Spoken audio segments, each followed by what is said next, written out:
পাকিস্তানের খুবই জনপ্রিয় একটি রান্না হচ্ছে আচারি চিকেন। আজকে এমন একটা রেডিমেড মশলা দেখাবো যেটা দিয়ে আপনি সহজেই ঘরে তৈরি করতে পারবেন। এটা হচ্ছে মেহরানের আচার গোশত। এই মশলার মাধ্যমে আপনি সহজেই বাসায় তৈরি করে ফেলতে পারবেন পাকিস্তানের অথেন্টিক স্বাদে এই আচারি গোশতটা। গরু, খাসি, মুরগি যেটা ইচ্ছা আপনি রান্না করতে পারবেন। আমি আজকে লাল মুরগি নিয়েছি 2 কেজির মতো। আমি মুরগিটাকে টক দই আর ওই মশলাটাকে একটু দিয়ে ম্যারিনেট করে রেখেছিলাম আধা ঘন্টার মতো। তারপর আমরা মুরগি যেভাবে রান্না করি ওইভাবে সব কিছু দিয়ে দিব। যারা একটু ডিফারেন্ট কিছু এই রমজানে ট্রাই করতে চাচ্ছেন তারা এভাবে রান্না করে দেখতে পারেন। বিশ্বাস করবেন না, এত মজা হয়, একবার খেলে বারবার খেতে ইচ্ছা করবে। এটা আপনি নান, রুটি, পরোটা, পোলাও, সাদা ভাত, এমনকি পান্তা ভাতের সাথেও খেতে পারবেন। এত মজা হয় এটা। সব মশলা ভালোভাবে কষিয়ে নেবেন। আমি ভিডিওতে যেমনটা দেখাচ্ছি আপনাদেরকে।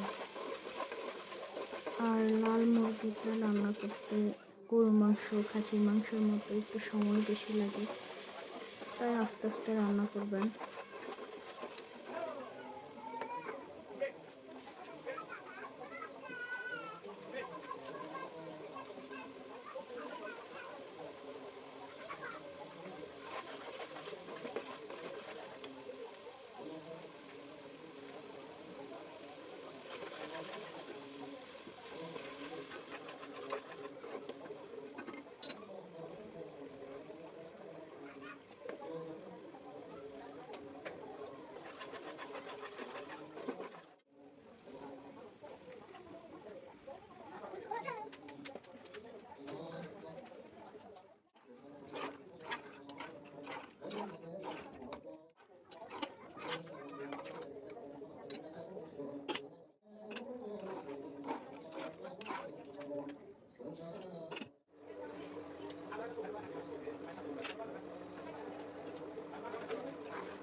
একদম মাখা মাখা করে রান্না করবেন।